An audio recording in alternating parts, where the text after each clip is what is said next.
अस्सलामुअलैकुम my YouTube family, कैसे हैं आप लोग सब। उम्मीद करती हूँ सब ठीक होंगी। मैं भी अल्हम्दुलिल्लाह बिल्कुल ठीक हूँ।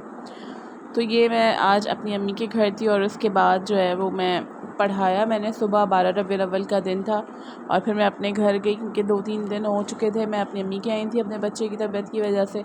बेबी डूडू की तबीयत बहुत ख़राब थी मगर अल्हम्दुलिल्लाह बेबी डूडू बेहतर थे। तो मैं जो है वो एक दिन पहले शॉपिंग पे भी गई थी और मैंने कपड़े वगैरह लिए थे मगर उनको लेकर गई थी तो इसलिए उन्होंने बहुत तंग किया। तो मुझे कुछ चीज़ें अभी कंप्लीट नहीं हुई थी तो मैंने कहा नहीं भाई, मुझे थोड़ी और शॉपिंग करनी है। तो लास्ट डे जो थी वो मैं अपनी मदर के साथ गई थी। फिर आज मैं जो है वो पढ़ा वरा के घर आ गई थी और बेबी डूडू जो थे वो अपनी नानी के घर पर ही थे। तो मैंने अपने हस्बैंड से कहा भाई मुझे अब थोड़ी शॉपिंग करा दें क्योंकि मैंने अपनी सास के लिए सूट लिया था, वो भी मुझे ला के उन्हें देना था। अपना सूट मैंने घर पर ही जो है ना वो सिलने के लिए दे दिया था। मुझे कुछ शूज़ वगैरह चाहिए थे, चप्पल चाहिए थी।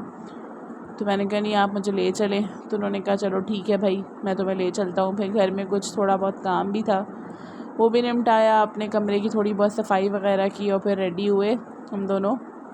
और हमने कहा चलो हम लोग लकी वन चलते हैं क्योंकि लकी वन पे ये है कि स्टोर्स वगैरह काफ़ी ज़्यादा हैं, शूज़ मिल जाते हैं। तो अब जब तक हम लकी वन पहुँच रहे हैं, जिसने मेरे चैनल को सब्सक्राइब नहीं किया है तो काइंडली मेरे चैनल को सब्सक्राइब करें और मेरी वीडियोस को लाइक करें। तो बस यहाँ हम दोनों बातें कर रहे थे कि क्या क्या चीज़ें लेनी हैं और बेबी डूडू की तबीयत के बारे में जो है ना वो हम लोग डिस्कस कर रहे थे। तबीयत कैसी है क्या है, मैंने कहा नहीं अल्हम्दुलिल्लाह बेहतर है। और बस फिर मैंने कहा चलें हम जल्दी चलें क्योंकि फिर वहाँ पर वो घर में अम्मी लोगों को तंग करने लगता है अगर मैं ज़्यादा देर नहीं होती हूँ घर पर। तो बस यहाँ पर अपने काम वगैरह निपटा के और थोड़ा तैयार व्यार होकर, क्योंकि 12 रबीउल अव्वल भी थी, खुशी का दिन था, तो हमने कहा चलें थोड़ा बहुत तैयार हो जाते हैं। और फिर तैयार होके हम लोग निकले लकी वन के लिए। और फिर ये देखें हम पहुँचे लकी वन। तो आज बस समझ लें कि बेबी डूडू के बाबा का मूड बहुत अच्छा था। उन्होंने कहा ठीक है जो तुम्हें लेना है ले लो। और यहाँ हम लोगों ने जाफ़र जीज़ को देखा मगर जाफ़र जीज़ ऐसे मुझे कुछ बैग वगैरह कोई चीज़ नहीं चाहिए थी। मुझे शूज़ चाहिए थे, कुछ चप्पल वगैरह चाहिए थी। एक जैसे आने जाने के लिए कहीं किसी इवेंट में जाना है तो एक लाइट सी वो चप्पल चाहिए थी और एक जैसे कि नॉर्मल डेली वेयर के लिए, कभी मैं लकी वन जा रही हूँ, कभी किसी शॉपिंग मॉल जा रहा है इंसान, तो उसके लिए शूज़ वगैरह चप्पल वगैरह मेरे पास जो है ना वो मुझे चाहिए थी। तो मैं यहाँ वॉकीज़ पर आई और वॉकीज़ पर सेल भी लगी हुई थी और विदाउट सेल भी जो है ना वो चप्पलें वगैरह थी। तो मैं जैसे ही गई, मतलब आप समझ लें वॉकीज़ पर मैंने 5 मिनट के अंदर अंदर जो है ना वो सबसे पहले एक चप्पल पसंद की, वो मैंने ले ली थी। वो विदाउट सेल थी ना, वो मैंने अभी इसमें शो नहीं करवाई है, वो मैं आपको अपने नेक्स्ट व्लॉग में दिखाऊंगी। और एक ये वाइट कलर की बहुत प्यारी जो है ना वो मुझे चप्पल पसंद आई। और देखें यहाँ पर मैंने आकर ज़रा थोड़ा शो मारा और इतनी प्यारी लाइटिंग्स होती हैं वहाँ पर कि इतनी कोई पाँव इतने आपके हसीन लग रहे होते हैं कि आप हर चप्पल आपके पैरों पे अच्छी लग रही होती है, भले घर आकर वो अच्छी लगे ना लगे। और फिर उसके बाद मैंने कहा थोड़ा कारफोर से कुछ सामान लेना है तो हम कारफोर आ गए।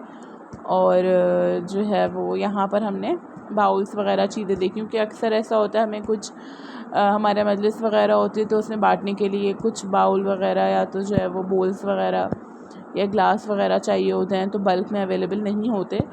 तो यहाँ हम देख रहे थे और मेरे मियाँ मुझे दिखा रहे थे कि ये देखो इस तरह से जो है ना वो ले सकते हैं, वो कर सकते हैं। खैर अब तो वो मजलिस वगैरह का ख़त्म हो गया, लेकिन मैंने कहा चलें अब इंशाल्लाह अगली दफ़ा आएंगे तो कारफोर से। और बहुत ऐसा नहीं है कि कुछ बहुत ज़्यादा एक्सपेंसिव हो, बहुत ही अच्छे प्राइजेज़ में और बहुत अच्छी चीज़ें थी। और मुझे कुछ और भी अपने जो है ना वो वीडियोस के लिए कप्स वगैरह लेने थे और मेरे हस्बैंड मुझे बहुत दिला रहे थे कि तुम भाई ये ले लो, मगर मुझे समझ नहीं आया। मैंने कहा नहीं मैं बाद में देखूँगी, बहुत ज़्यादा एक्सपेंसिव ना हो जाए। बट इतना एक्सपेंसिव नहीं था और यहाँ बल्क में ग्लास रखे थे और इनकी भी बहुत बहुत मिनिमल चार्जेस थे, 500 या 550 के ऐसे कुछ थे। फिर जब हमने अपनी थोड़ी बहुत शैम्पू वगैरह मुझे लेना था और कुछ शॉपिंग थी वो हमने कर ली, तो फिर यहाँ इनके बाबा बेबी डूडू के बाबा आ गए थे अपने बच्चे के सेक्शन में कि भाई मुझे अपने बच्चे के लिए टॉयज़ लेने हैं। और फिर यहाँ से क्योंकि मेरे बच्चे को सिवाय बॉल के जो है ना वो कुछ भी पसंद नहीं है, हर चीज़ है बस बॉल बॉल बॉल। तो मैंने कहा कुछ ऐसी चीज़ ले लेते हैं इसमें बॉल हो। तो ये देख रहे हैं आप, इस तरह की हमने जो है ना वो जो बॉलिंग का सामान होता है, जो अरीना पे बॉलिंग नहीं है, तो वो छोटे बच्चों के लिए वैसा था। और यहाँ एक बहुत बड़ा सा जो है ना प्लेइंग एरिया और बहुत सी चीज़ें थी, बहुत ही। देखिए इतना बड़ा स्विमिंग पूल है क्या है, I don't know what is this, but ये बहुत अच्छा था। तो हमने कहा चले हम कुछ देखते हैं, तो फिर उन्होंने अपने बच्चे के लिए देख लिया था। और फिर उसके बाद ये ड्राइंग वगैरह के सेक्शन में आगे खड़े हो गए थे कि यहाँ से भी कुछ ले लेते हैं। मैंने कहा नहीं, अभी वो सिर्फ 14 मंथ्स का है, अभी वो ये सब चीज़ें नहीं देखेगा, कोई ड्राइंग वगैरह नहीं करेगा, तो आप इन सब चीज़ों को छोड़ दें। अभी जो आपने बस उसके लिए बॉल का सेट ले लिया, बस वही काफ़ी है। लेकिन वो फिर भी खड़े हुए थे। फिर उसके बाद हमने कहा कुछ भूख लग रही है, तो हम आ गए थे यहाँ खाने के सेक्शन में, और यहाँ से हमने एक ब्रेड ली और दही बड़े वगैरह लिए। बहुत अच्छा सेक्शन, और यहाँ बहुत मिनिमल और बहुत अच्छे चार्जेस। मैं रेकमेंड करूँगी आप लोगों को काइंडली आप आएँ और ज़रूर यहाँ से शॉपिंग करें, बहुत ही अच्छे मिनिमल चार्जेस में। और ये देखें, ये बहुत ज़बरदस्त जो है ना रशियन सैलड का पूरा बार था, और ये चीज़ बहुत अच्छी थी यहाँ पर।